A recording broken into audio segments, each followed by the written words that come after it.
ओम शांति। आज मीठे मीठे श्री बाबा ब्रह्मा के तन द्वारा कहते हैं, मीठे मीठे बच्चे, बाबा हमें कहते हैं कि अभी आपको हर श्वास में मुझे याद करना है, क्योंकि हम कहते हैं हर श्वास में हम भगवान को याद करें।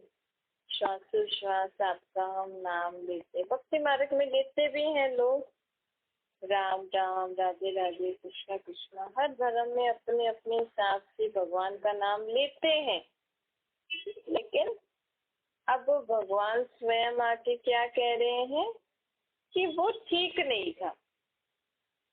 अब देखो, जैसे आपके घर में कई लोग होते हैं ना, जो अपने घर में अपने बच्चों का या एक दूसरे का ही बहुत सारे नाम रखते। एक जने के कोई उसको क्या बुलाएगा, कोई क्या बुलाएगा, कोई क्या बुलाएगा, कोई क्या। लेकिन एक्चुअल में रियल नाम तो उनका अलग होता है ना।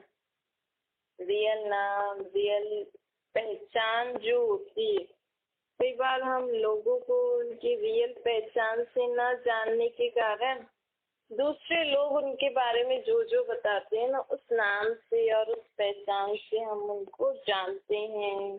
फिर कोई कहता है कि आप इनको जानते हो, बोलते हैं हाँ ये तो ये है, इसका नाम तो ये तो ये करता है। लेकिन एक्चुअल रियलिटी में उनका रियल नाम, उनकी real personality, real occupation, real identity तो वो खुद ही जानते हैं। कहेंगे ना, नहीं मेरा असली नाम ये है, मैं एक्चुअल में ये करता हूँ। लेकिन सब लोग ऐसे जानते नहीं है। ऐसे ही भगवान के बारे में भी ना, हमें दुनिया में लोगों ने अलग अलग नाम बताए हैं, अलग अलग उनका रूप बताया है। हर धर्म में कहते हैं, दुनिया में कहते हैं भगवान एक है, हम सब भाई भाई हैं, कहते हैं ना कि दुनिया भगवान एक है। और ये भी कहते हैं हम सब भाई भाई हैं। लेकिन भगवान एक किस हिसाब से है, हम सब भाई भाई किस हिसाब से हैं, ये सारा परिचय बाबा खुद ही आके देते। बाबा कहते हैं अब तुमने दुनिया के हिसाब से तो मुझे याद किया, किसी ने राम के रूप में, कृष्ण के रूप में, किसी ने पुस्तकों के रूप में, किसी ने किस रीति। तो दुनिया में शिव के लिंग को भी पूछते हैं, लेकिन ये नहीं समझते हैं कि ये लिंग को वो क्यों हम भगवान के रूप में पूछते हैं, ये इसको शिवलिंग क्यों कहते हैं। भाई अगर देखो, मूर्तियां भी बनाते हैं तो कुछ तो पिक्चर बनाते हैं ना, चाहे हनुमान की बनाएंगे, गणेश की बनाएंगे, या कोई भी पिक्चर बना दे, भले भयानक सी बना दे। जानवरों जैसे पिक्चर भी बनाते हैं ना भगवान की, जानवरों का फेस दे, हनुमान का जानवर बंदर जैसा फेस दे दिया है उसने भगवान को रूप को, हाथी जैसा मुंह दे दिया है। लेकिन शिव का लिंग रूप ऐसा क्यों बनाते हैं, ये कभी प्रश्न उठा? क्योंकि एक्चुअल में भगवान अर्थात जिसका अपना कोई शारीरिक आकार नहीं। और शिव लिंग के ऊपर लोग अक्ष-धतूरा चढ़ाते हैं और सारी मूर्तियों के आगे फूल आदि चढ़ाएंगे, लेकिन शिवलिंग के ऊपर कड़वी चीजें चढ़ाते। ये भी कभी अपन को समझ में नहीं आया। तो बाबा कहते हैं अब तुम भक्ति में तो तुम मुझे श्वासोश्वास याद करते भी हैं, कई लोग जाप करते हैं ना, लेकिन यथार्थ नहीं किया, अर्थ सहित नहीं किया, मेरे असली परिचय से तुमने मुझे याद नहीं किया। तो अब मैं जो तुम्हें अपना परिचय दे रहा हूँ ना, अभी भगवान खुद ही सृष्टि पर आके अपना स्वयं परिचय दे रहे हैं कि मैं कौन हूँ, मैं निराकार परमात्मा हूँ, तुम आत्माओं का बाप हूँ, मेरा रूप निराकार, मेरा नाम शिव है। अब तुम हर श्वास में है ना, अपने को आत्मा समझ के मुझे निराकार रूप में याद करो। अब ये जरूरत है। जैसे लोग ऑक्सीजन जब सांस नहीं ले पाते तो ऑक्सीजन लगा लेते हैं ना सिलेंडर द्वारा, ऐसे ही अब दुनिया को कौन सी ऑक्सीजन की जरूरत है? हर श्वास में निराकार बाप को याद करेंगे, तभी हमारी आत्मा हेल्दी होगी।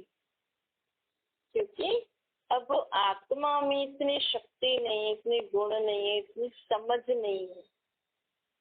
कहते हैं ना, जब दुनिया में लोग देह एकदम काम नहीं करने लगती, न कुछ डाइजेस्ट कर पाती है, न कुछ कर पाती है, तो उसको बाहर से कुछ न कुछ सप्लीमेंट दे के उसके शरीर को चलाया जाता है। भाई जब तक वो आत्मा उस शरीर में है तो कुछ न कुछ देना ही पड़ता है ऊपर से।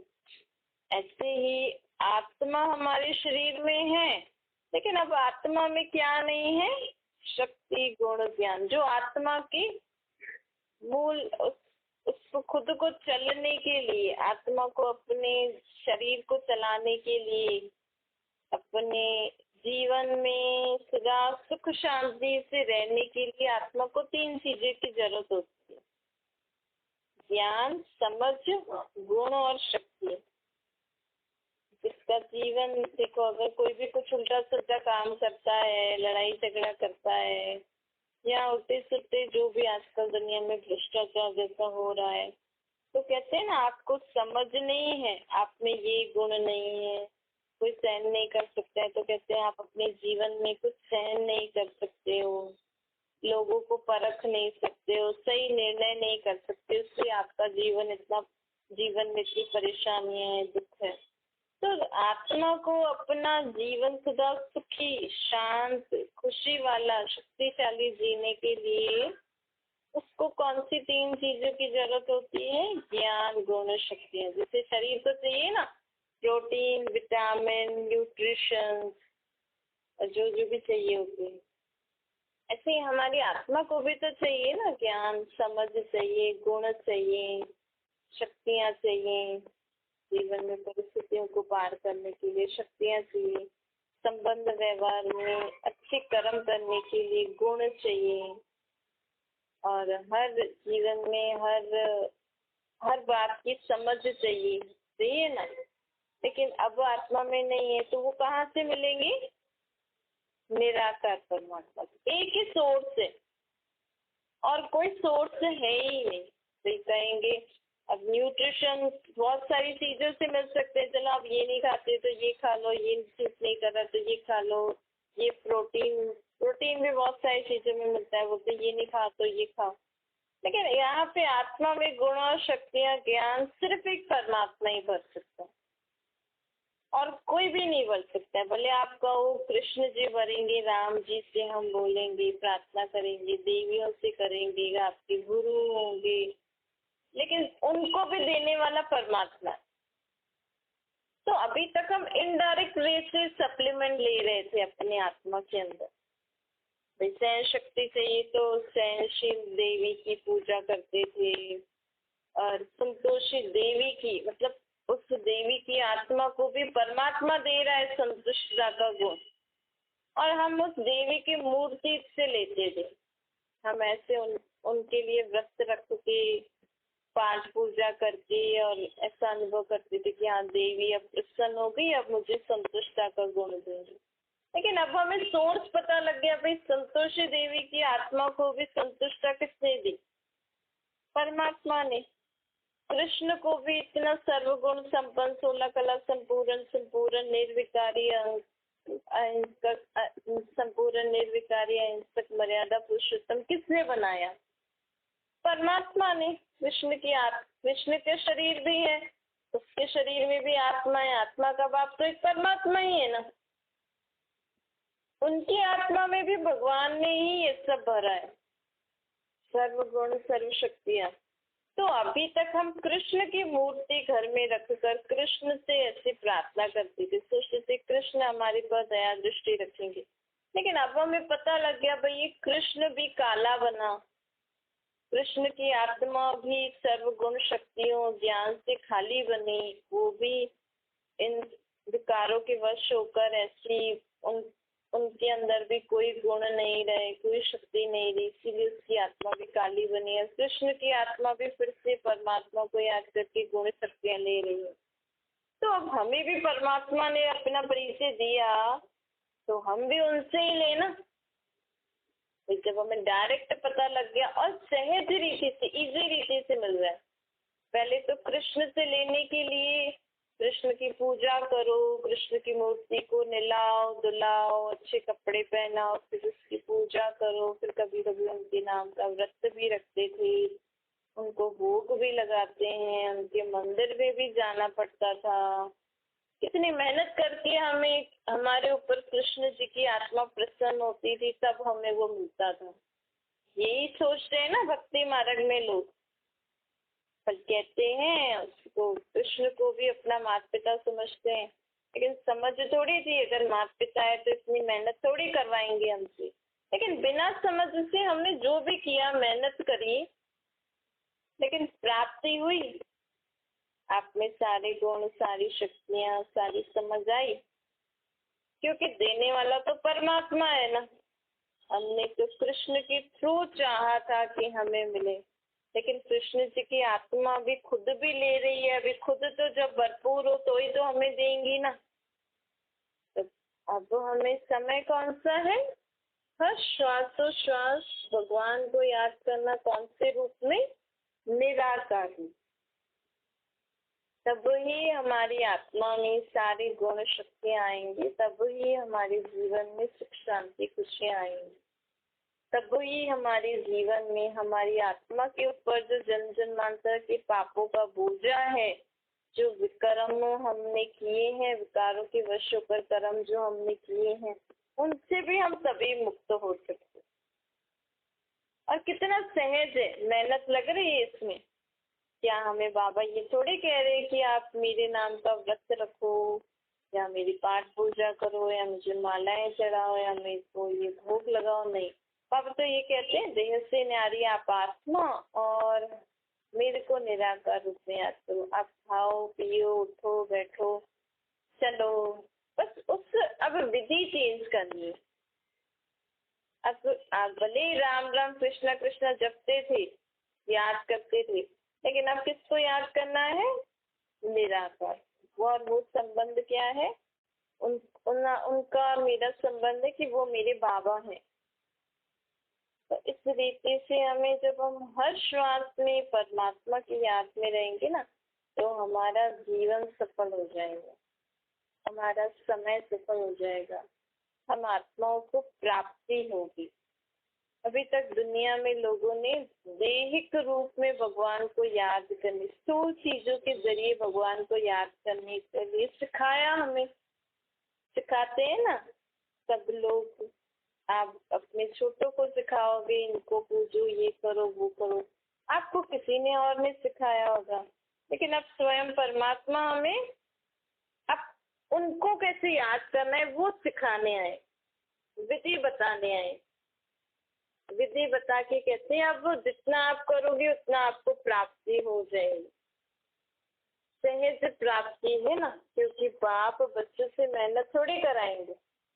अभी तक तो हम अज्ञानवश मेहनत करते थे, व्रत रखते थे, पानी में स्नान करते थे, पूजाएं करते थे, भोग लगाते थे। बाबा कहते हैं मैं तो अभोक्ता हूँ। अब सोचो, आत्मा जब शरीर से निकल जाए तो क्या वो खा सकती है कुछ? आप भले ही कहोगे कि हम उनको जब श्राद्ध वगैरह खिलाते हैं कि हाँ उनकी आत्मा को मिलेगा ऐसे ऐसे, लेकिन आत्मा बिना शरीर के कैसे खाएगी? नहीं, अब वो आत्मा तो गई, दूसरे शरीर में गई।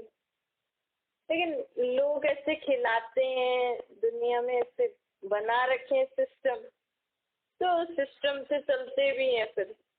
लेकिन हमें अब समझ धारण करनी है। जब आत्मा बिना शरीर के कुछ खा पी नहीं सकती, कुछ बोल नहीं सकती है, तो हम उसको उस समय क्या चाहिए होती है? दुआ चाहिए होती है। जब भी कोई शरीर छोड़ता है ना, अब ऐसी चीजों में लोग अपना समय देते हैं, इसको खिलाओ, इसको दान करो। इससे तो शांति से बैठ के बाबा को याद करके, क्योंकि उस आत्मा का बाप भी परमात्मा है, परमात्मा को याद करके उस आत्मा को हमें शक्ति देनी चाहिए, उस आत्मा के लिए प्रार्थना करनी चाहिए कि उस आत्मा ने हमारे साथ जो भी पाठ बजाया वो बहुत अच्छा बजाया। हमसे अगर कोई भूल हो गई तो हमें क्षमा करना। उनसे अगर कोई भूल हुई, अगर हमारे मन में उनके प्रति कुछ भी ऐसी बात है कि उन्होंने मेरे साथ ऐसा किया, तो मैं भी उनको क्षमा कर दूंगी। और हमारा जो भी हिसाब किताब रहा हुआ है बाबा वो चुप तो कर दीजिए। ऐसे मन में संकल्प करके ना हमें सभी को क्षमा करनी चाहिए, सभी से क्षमा भी मांग लो। भले कोई आत्मा जीवित भी है, मतलब अपने शरीर में भी है ना, तो भी जब भी आपको ऐसे कोई बात भारी लगे ना, आपने किसी के लिए कुछ बोल दिया या उन्होंने आपके लिए कुछ बोल दिया, तो 1 मिनट बैठ के बाबा को सब काम छोड़ देना, बाबा को याद करके आंखें खोल दी, बाबा मैंने उस आत्मा से ऐसा ऐसा बोल दिया, उसको बुरा लगा या नहीं लगा, लेकिन आपको लग रहा है, तो आप बाबा को याद करके उस आत्मा से क्षमा मांग दो। तो आप देखो आपको कितना रिलैक्स मिलता है। अगर उसने भी आपके साथ कुछ बोला, ज्यादा सोचने का क्या, बोल दिया, ज्यादा फील करके हम अपना भी दुख बढ़ाते हैं, औरों को भी दुख देते हैं। तो समय होता है चुप करने का। अगर आपको भी किसी ने बोला तो बाबा उस आत्मा ने मुझे ऐसा ऐसा बोला, मैं उसको क्षमा कर रही हूँ, बस आप भी उसको क्षमा कर दीजिए, बात ही खत्म। अब बात को बढ़ाना ही नहीं है। अब हमें हर श्वास में बाबा को याद करना है और बाबा की मदद का अनुभव करो। अब बाबा आए हमारे लिए हैं, कोई आप इतना दूर से, कोई फॉरेन से आपसे मिलने आए और आप उनको टाइम नहीं दो, तो वो सोचेंगे ना मैं इतनी दूर से इनके लिए इनके पास आया हूँ, ये तो फ्री नहीं है। लेकिन आप जब वो फॉरेन थे ना, तो आप उनको बार बार फोन करके बुलाते थे कि आओ आओ। अब वो इतना दूर से आपसे मिलने आए और आप उनको टाइम नहीं दो, आप अपने ही जीवन में व्यस्त हो, आप अपनी ही बीमारी में व्यस्त हो, तो अच्छा नहीं लगेगा ना। पर बीमार भी हो तो भी बात तो करनी चाहिए ना, समय तो देना चाहिए ना। ऐसे ही बाबा भी कहते हैं, जब मैं परम धाम में था ना ऊपर, तो मुझे बहुत बुलाते थे, हे भगवान आओ, आप आओगे तो हम आप पे बलिहारी जाएंगे, मेरी तो एक आप दूसरा न कोई, मैं आपकी हर बात मानूंगी। ऐसे वैसे दे कि जो भी भक्ति मार्ग में लोग गाते हैं भगवान को पुकार के। अब भगवान आए हैं, अपना परिचय दे रहे, कह रहे मुझे उस रूप में उस तरीके से याद करो। तो हम ऐसा तो नहीं कहना चाहिए ना हमारे पास समय नहीं है।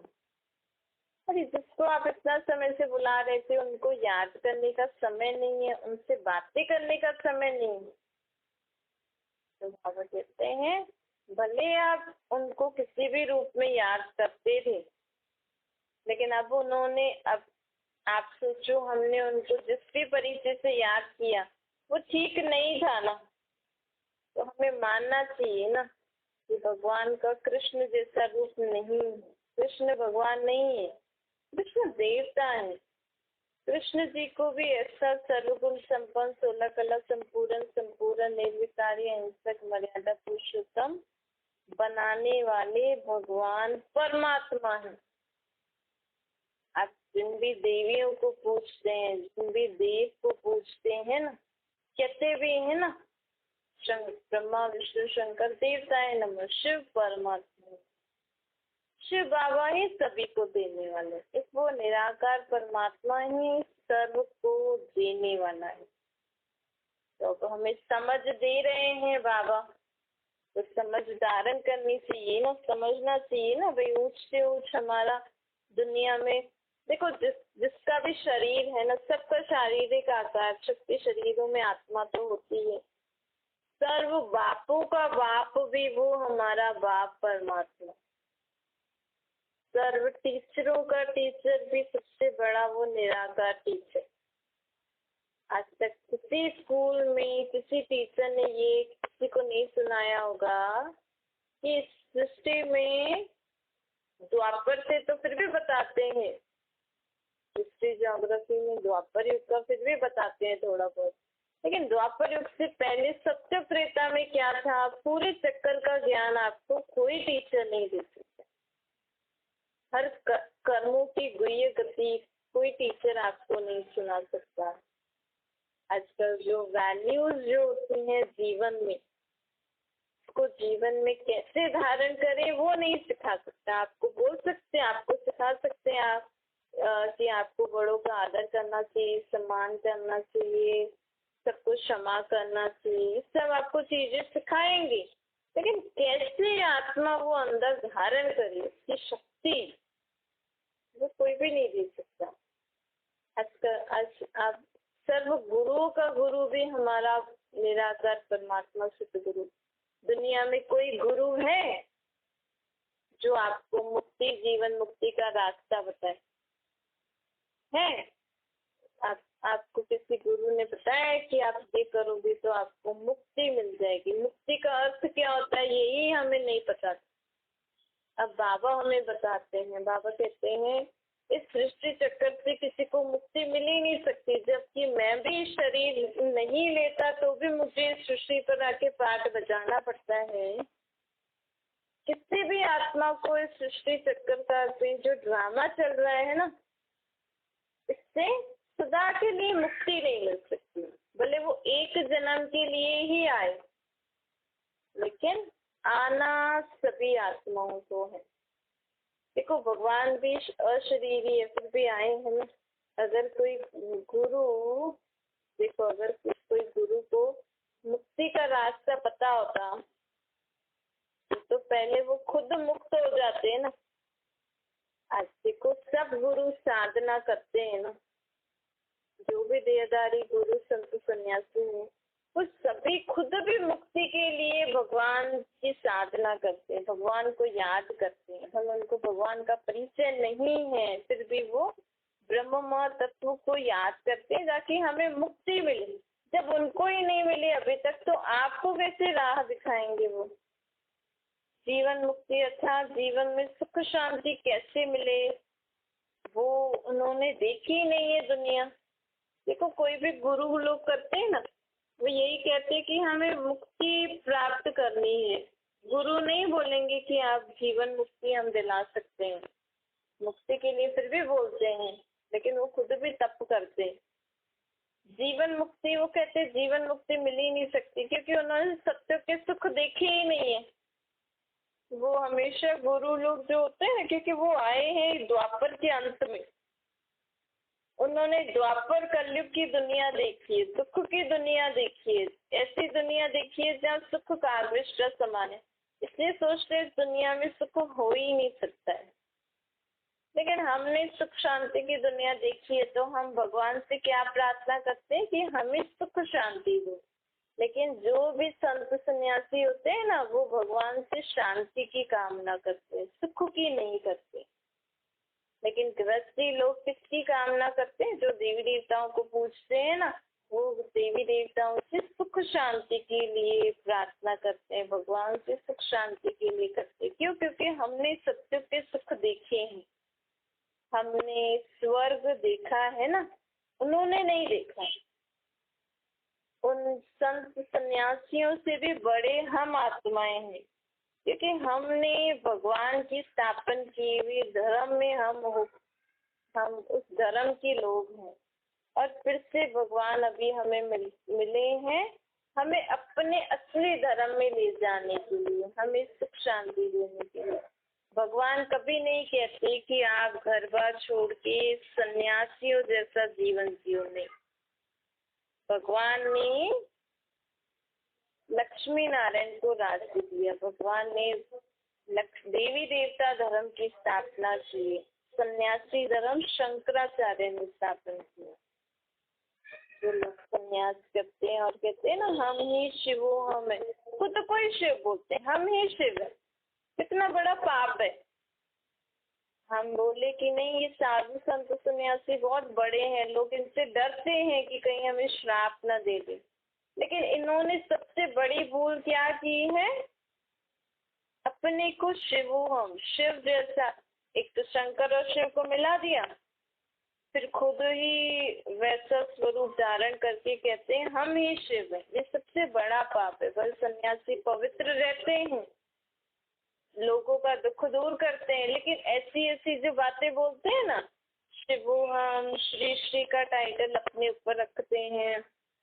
कई साधु संत सन्यासी तो होते हैं, वो कहते हैं कि हम सर्वोदया लीडर हैं, हम विश्व पिता हैं, श्री श्री 108 जगत गुरु हैं।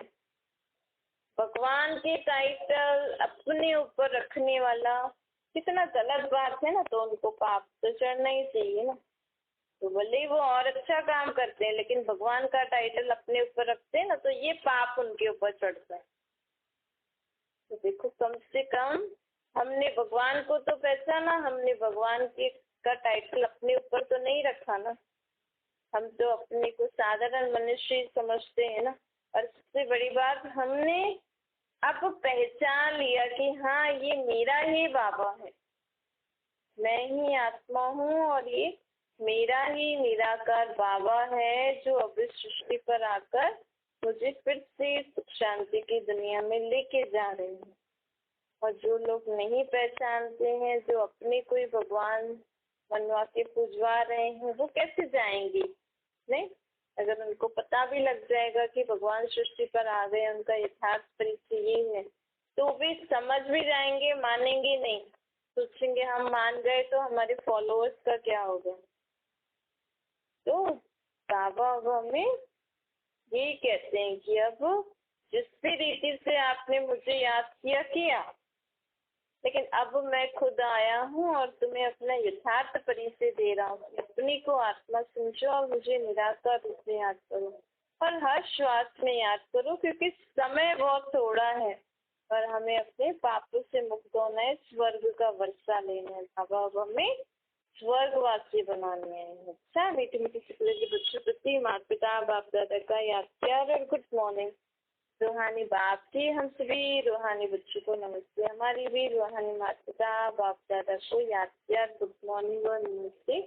वरदान है, निर्माण चित्त की विशेषता द्वारा सहज सफलता प्राप्त करने वाले सर्व के माननीय बनो। सर्व द्वारा मान प्राप्त करने का सहज साधन कौन सा है? निर्माण बनना। निर्माण बनना मतलब झुकना नहीं। कई लोग बोलते हैं ना, हम झुक गए इनके आगे, आप जीते हम हारे। लेकिन बाबा कहते हैं निर्माण बनना मतलब सर्व को अपनी विशेषता और प्यार से झुकाना। कई बार हम लोगों की बात मान लेते हैं, कई घर में सुख शांति बनी रहे, बच्चे शांत रहे, खुश रहे, तो हम मान भी लेते हैं। लेकिन आप ये नहीं समझना कि आप झुक गए। नहीं, देखो, कभी हम ऐसे करते हैं ना, तो सामने वाले हमारे आगे ज्यादा झुक जाते हैं कि मम्मी आपने मेरे यहाँ ऐसे जो भी है कि आपने मेरी बात मान ली, थैंक यू, अब आप जो बोलोगे मैं करूँगा। वो और ज्यादा हमारे आगे झुक जाते हैं। उनका हमारे प्रति और रिगार्ड, रिस्पेक्ट, प्यार, सम्मान बढ़ता जाता है। तो ऐसे ही नहीं, लेकिन हमें अपनी नियम मर्यादाओं को पालन करना चाहिए। जो चीज गलत है उसकी समझानी हमें सामने वाले को देना चाहिए। भाई ये चीज तो ठीक नहीं है, फिर भी आप इतनी जिद कर रहे हो, तो हम आपको दे रहे हैं, ऐसा कर रहे हैं, तो सामने वाला उसको उस चीज के बारे में नॉलेज देनी है हमें। फिर भी अगर नहीं मान रहे हैं, ऐसे कुछ कर रहे हैं, तो आप उस मन में शुभ भावना रखो कि ये समझ जाएगा, ये नहीं करेगा। जैसे नहीं, छोटे बच्चों को कोई जिद करते हैं मुझे ये चीज चाहिए, हमें पता है ये चीज उनके लिए ठीक नहीं है, हम फिर भी उनको हाँ हाँ हाँ हाँ कर देते हैं, हाँ लेके देंगे लेके देंगे लेके देंगे। फिर धीरे धीरे हम उनको उस चीज के लिए नॉलेज देते हैं और किसी चीज के लिए उनको डाइवर्ट करते हैं।